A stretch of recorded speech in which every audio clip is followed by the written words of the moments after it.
Designers regress, and I believe that is because they enter the field with a lot to say through their clothes. Once they've said everything they've had to say, it just becomes about turning over profit, and the clothes are meaningless. And then the hot take is that Demna should retire. Oof.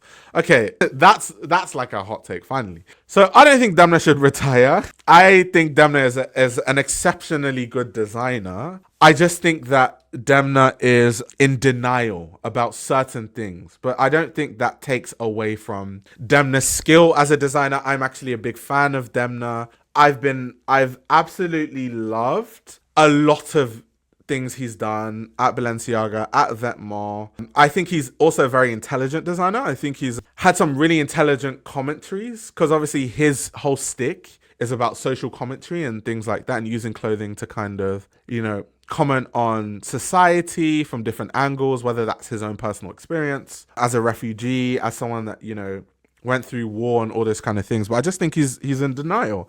I think that this whole I don't design gimmicks, I think he's in denial about that completely. There are many other aspects of things that he does. I think he's in complete denial, but to retire is crazy. I think we need designers like Demna still designing in fashion. I think Demna's great. So yeah, that hot take is insane. That hot take that Demna should retire is actually insane. That's wild. But yeah, to the second take about designers regress.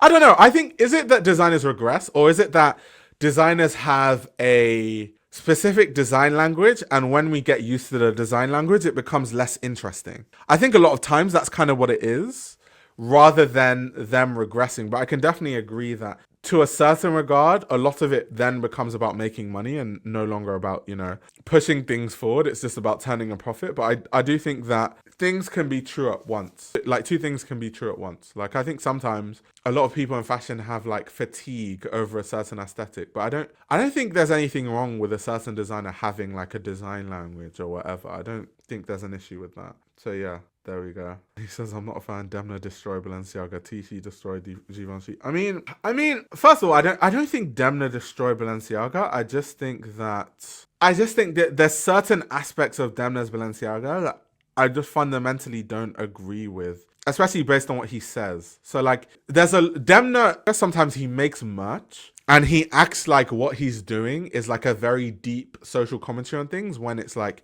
yes, you're a very intelligent designer and you do that sometimes, but sometimes also it is just merch. If you design a collaboration of t-shirts with Erewhon, it's a merch gimmick. Like, you can't tell me that it's not merch, and you cannot tell me that it's not a gimmick. I don't care what world you're living in.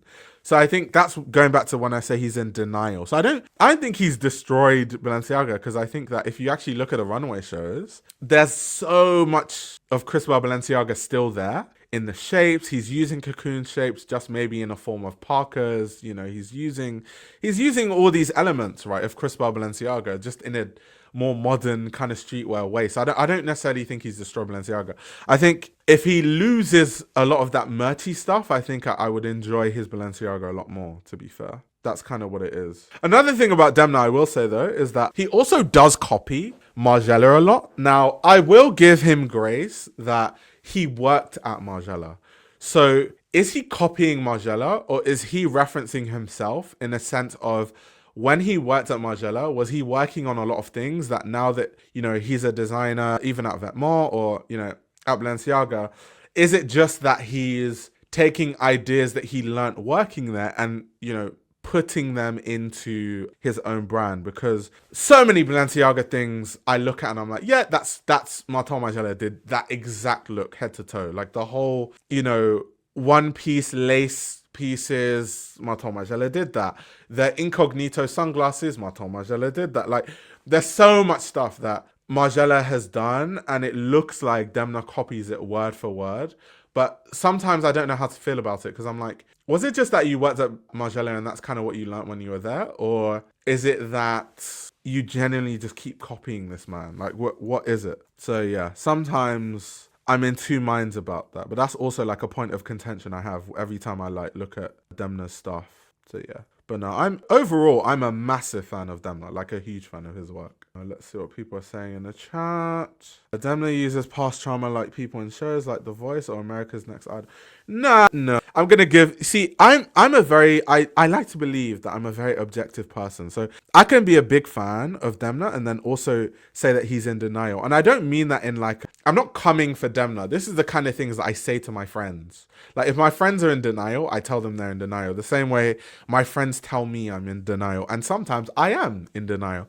And that's why I need my friends to tell me and not feel like, they're not in a position to like tell things to me straight, because how do you grow as a human being, right? But let's not act like Demna was an actual refugee. Like Demna actually experienced war. So I don't think we can say that Demna is like using trauma or like, monetizing trauma in this like sort of dystopian weird way, because if anything, designers sometimes reference their own personal experiences, and that's kind of what Demna is doing. I don't think there's any issue with Demna referencing his experiences, because that's what he experienced, like war, like he fled a country because of war, he was a refugee, like that's his experience. Sometimes I see this critique of Demna like, oh, he's monetizing like trauma and stuff in like this very disgusting way. I don't know if I agree with that. I don't think I agree with that, to be honest. So yeah, her bro is basically telling us Demna is his friend.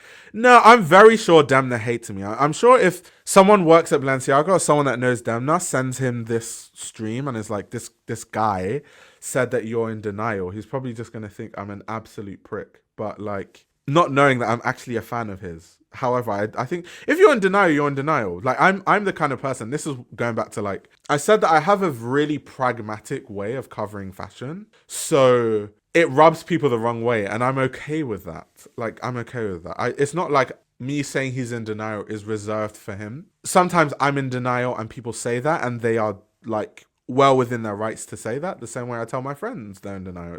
It kind of just is what it is. It is what it is. Yeah, this is also true. Turning trauma into art is literally therapy for the artist. Exactly. Let's see. Well, there's always something for Peanut Gallery to critique for. It's scary to put your art out there with the immediate possibility of cancelling. True.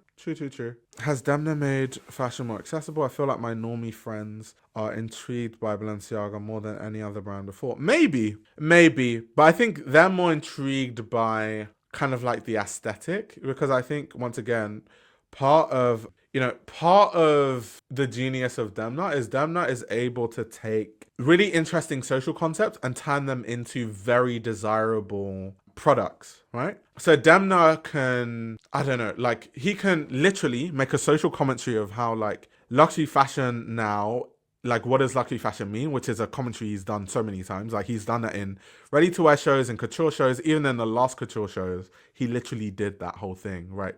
What is couture? Like, what does that mean? Like, if couture is about certain techniques, why can't I use couture techniques and make a t-shirt? Like this is like an ongoing social commentary of like Demna's work that we've seen over and over again. And he can take that idea and make a bag that you would actually want to wear, or like make a beanie that you'd actually want to wear, or make like gloves or motorcycling boots or whatever it is that you would actually want to wear. So I think he has like a really, really good skill for that. And it's hard. Like it's so hard as a designer, that it's so hard as a designer to like take certain concepts and make them into things that people would actually want to wear. Like so many designers struggle with that, and it's why so many designers go bust. Their brands go bust, they get fired because they don't know how to filter their ideas into things that actually sell and into desirable products. I think Demna has that down to an absolute science, to be honest. So that's why I think his work appeals to like the masses in a way that I think we haven't seen before. Let's see. I'm from the region, and his whole war refugee thing is hugely exaggerated. Not to the oppression Olympics. He was already well off when their family dipped to France. That's why he sucks. Once again, it's like oppression Olympics. It's like, okay, it's not like, it's not like Demna ever said. He just said, he's from Georgia. His family fled at a time during war. Like, it's not, I don't think he's ever said like, we were holding guns and I was defending my honor and I had to dodge bullets. And so, like, I don't think he's ever said that himself. It's just a commentary on kind of what he experienced and what kind of happened in the country that he's from, which he's used as a placeholder for a few collections that he's done, right? It's just referencing your experience. I too, right? Let me give you something that I've experienced, right? So I lived in Nigeria, as most of you know. And now when I lived in Nigeria, I lived in the capital city, which is called Abuja, for people that don't know. And there was a time when I lived in Abuja that there was a terrorist group called Boko Haram. Boko Haram used to bomb all over the place in the city, just randomly, just like bombed. There were so many places that I would go to, and then like a day later, that exact place would be bombed. Like I'll go to a shopping mall, go grocery shopping. The next day, that mall will be bombed. And it's like, imagine if, I decided I was going to go to that mall a day late. I would literally be in pieces and I wouldn't be here talking to you. I experienced that. Like I lived through that. Like there are people close to me that died, that got blown up by bombs. Like I went to school with some people that had family members that died in these bombs. I had my parents' colleagues, some of them died in these bombs. That is genuinely my experience. I lived through that, right? I would go to places and, you would see like dead bodies and, bodies separated by bombs. I lived through that. I've seen dead bodies on the street. I've seen that. So let's say if I was a designer, and I referenced that, would people say that I'm like overblowing it, or like I didn't experience that just because maybe I wasn't exactly there when the bomb happened? You have to be right by the bomb but not die to truly experience it. Like you don't have to be right by the bomb to feel the effects and experience the effects of what happens, the loss of people around you, the experience that people have because of the loss around you, the death that happens, the trauma that comes with seeing dead bodies, literally, which I've seen. There's trauma that comes with all of that stuff, right? So just because I wasn't right beside the bomb when it happened, doesn't mean I didn't experience it, or I didn't experience the effects of the terrorist group that, was blowing up those bombs. So I think, I don't know. I think it's Demna's within his rights to comment on those things, to be honest. I definitely think he is. Like,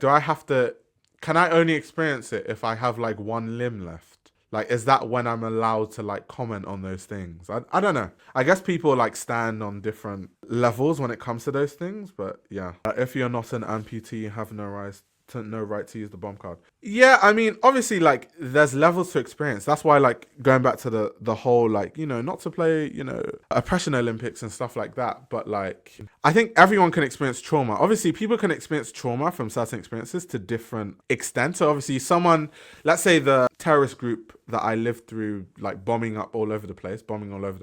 So, there were some people that were obviously way more affected by that because... Okay, I'll give you an example of like how people could be more affected by that, right? This is me being super objective. So a lot of places that were bombed, that were targeted by this terrorist group, were places that were crowded areas, right? So because I knew that, I tried my best not to be in crowded areas as much as possible. However, if I need to buy groceries, I have to go to a crowded place or I just don't eat. Unless like I grow all my food in my back garden. There's two places to buy groceries in Nigeria.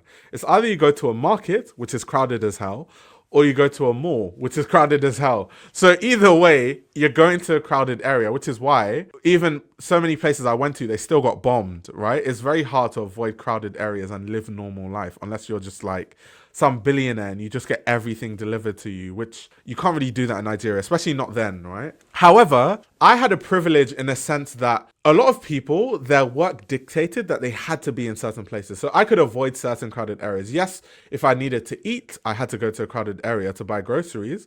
But there's people that, well, they don't have enough money for a car, so they have to take public transport. So when they take public transport, that's another crowded area. When they have to eat food, they have to go to the market. That's another crowded area. So there are more crowded areas that they have to go to. So their chances of dying in a bomb is higher.